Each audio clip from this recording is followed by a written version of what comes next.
Today, this space is my sanctuary, and you have the freedom to do as you please." Tom, wearing a proud smile, extended his arms wide, embracing the room with joy.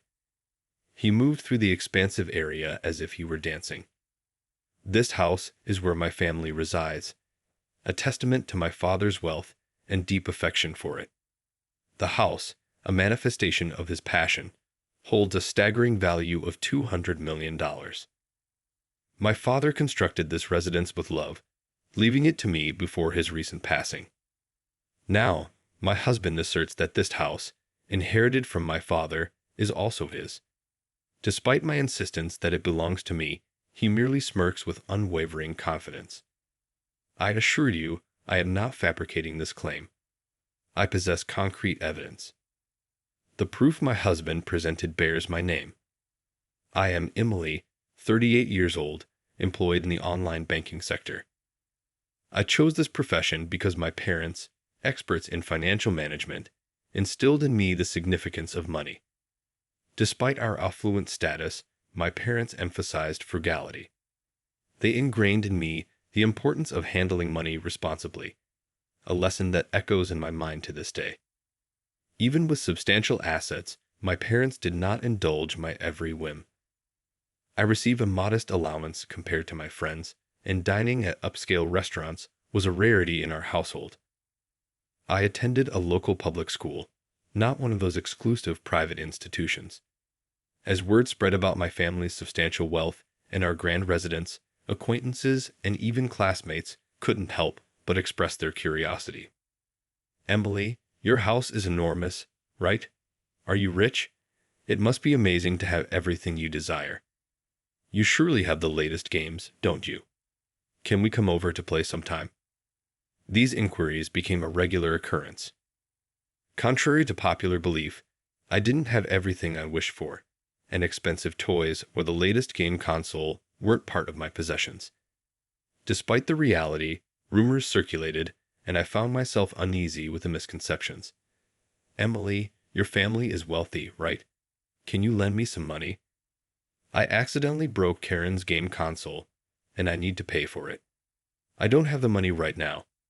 These requests often put me in awkward situations. Enter Catherine, my new classmate in the 5th grade. She approached me with a plea for financial help, fearing her parents' reaction if she approached them. "Emily, can you lend me money? I accidentally broke Karen's game console, and I don't have the money right now."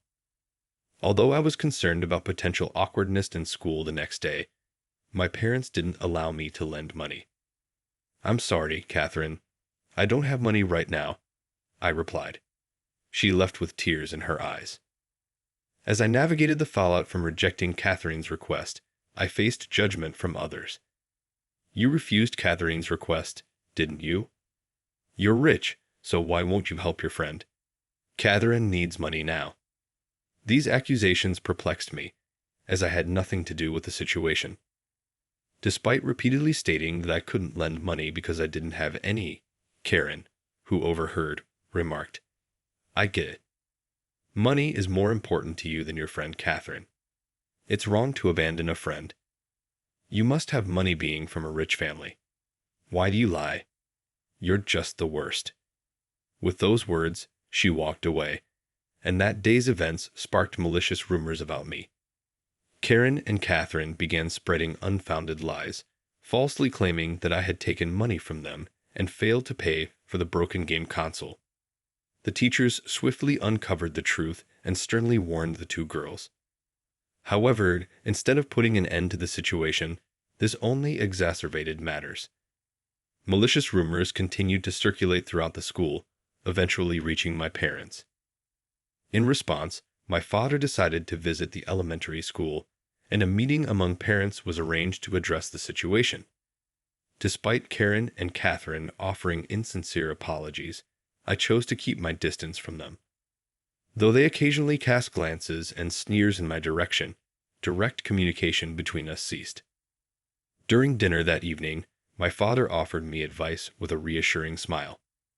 "Listen, Emily, say no firmly, because lending money is forbidden by your parents. You don't have to disclose whether you have money or not. If the other person insists, just say you have to ask your parents, even though it's not allowed. Having grown weary of troublesome money matters, I nodded deeply, internalizing my father's guidance. Upon graduating from elementary school, I deliberately reduced the frequency of inviting friends to my house. Instead, I focused on cultivating meaningful relationships based on character. As I progressed through university and began working, I took great care to avoid entanglements related to money. I channeled my energy into my professional life and maintained a private personal life. At the age of 28, I crossed paths with Tom, who is now my husband, through a friend's introduction. Tom, 1 year my junior at 27, possessed an honest and cheerful personality. Captivated by Tom's straightforward nature, we tied the knot after 2 years of dating, celebrating our union with a lively wedding. My parents were genuinely pleased. About a month into our marriage, my father suggested inviting Tom to our home. Despite my trust in Tom, I harbored concerns about his talkative nature potentially causing issues by divulging details about my family. After a month of marriage, I decided to disclose everything about my family to Tom. I extended an invitation to him to visit my parents' house. Upon arrival, Tom stood there, mouth agape, visibly shocked by the encounter. During the meal, and on the way home, he couldn't resist probing about my family's wealth and assets, repeatedly bringing up the topic of money. Though unsure about the exact extent of our financial situation, I felt a growing unease. A few months later, my mom called, revealing that my dad was heading to the hospital. I was surprised and at a loss for words. She explained that my dad hadn't been feeling well, and he was undergoing tests. Reflecting on my last visit home, I remembered that my dad hadn't eaten much and looked thin that day. Concern for his well-being intensified. On a Saturday, I accompanied my mom to the hospital. My dad appeared content but somewhat subdued when I spoke to him. He greeted me with a gentle smile and apologized for causing worry. After some time, the doctor delivered the grim news.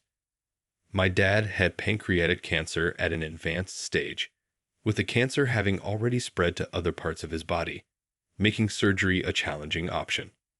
The shock was palpable, and my mom's tears mirrored my own confusion. We couldn't comprehend why this was happening, especially since my dad had always taken meticulous care of his health. In our room, my dad spoke with unwavering determination, expressing his apologies and a heartfelt desire for both my mom and me to find happiness moving forward. Overwhelmed by his words, we couldn't suppress our tears. Fueled by the urgency to create lasting memories, I resolved to spend as much time as possible with my dad. However, the cold reality restricted visits to only immediate family, leaving my dad yearning for the company of friends. He wished for more people to gather at our home, weaving joyous memories. Even in the face of his impending departure, my dad encouraged me to continue cherishing our home. Driven by a desire to fulfill his wish, I conceived the idea to renovate our house. Though Tom expressed concern about the time I spent with my dad during my days off, I hesitated to divulge the complications surrounding our family inheritance to him. One day, Tom inquired about my dad's health. I candidly shared the challenges, and his supportive words provided solace. Juggling work and hospital visits left me mentally and physically drained. However, Tom's subsequent questions about my dad's financial assets raised concern. Although he proposed consulting someone knowledgeable in legal matters, insisting on discussing money early, I was hesitant to engage in such conversations. Tom's increasing interest in my dad's assets and subtle hints about my mom's potential passing stirred unpleasant memories, leaving me upset. Despite having my dad's longtime friend, who was a lawyer, I initially dismissed Tom's concerns about money. However, Tom persisted, urging caution in financial matters. His persistent worry led me to emotionally distance myself from him. Several months later, after my dad's valiant fight, he succumbed to the illness. Following family discussions, I inherited a substantial house valued at $4.5 million. Curiously, Tom's interest in the inheritance heightened, despite my attempts to dissuade him. He incessantly inquired about the property and related taxes. One day, he excitedly mentioned, "You inherited a big mansion, right? That's amazing. When are we moving?" Bewildered, I questioned how he knew, and Tom disclosed that he had heard the news from my cousin at the funeral. Troubled by my cousin's careless words, I conveyed to Tom that the inheritance was not communal property. Despite my explanations, he failed to grasp the concept. Subsequently, Tom's attitude shifted, and he began showing hostility towards me. Despite attending my father's funeral, he offered no assistance with subsequent tasks, leaving the burden on the family during a challenging time of inheritance procedures and memorial services. As the dust settled, Tom revealed a startling development. He claimed to have changed the ownership of my family home to his name, providing legal documents as proof. This revelation left me stunned and deeply distressed. The shock of Tom changing the ownership of my family home hit me hard, leaving me bewildered and hurt. Tom explained that he was tired of being with me and proposed living as housemates, where I wouldn't receive much financial compensation. He threatened divorce if I refused. Emotionally charged, I implored him not to make such abrupt decisions and alter ownership unilaterally. Tom claimed to have sought the assistance of a legal expert to facilitate the change. Ultimately, we decided to proceed with a divorce, and I packed my belongings, leaving the house. It appeared that Tom had succumbed to the allure of money. The next day, Tom called, demanding the keys to my parents' house, asserting that it was now his property. I'd asserted that it was a family home inherited from my father, not his. Despite hanging up on him, a loud alarm signaled that Tom was attempting to forcefully break into the house. Security guards intervened, and I presented the legitimate ownership document, clarifying that the house was rightfully mine. Tom, insistent on his altered ownership claim, was taken aback when confronted with the genuine registry document.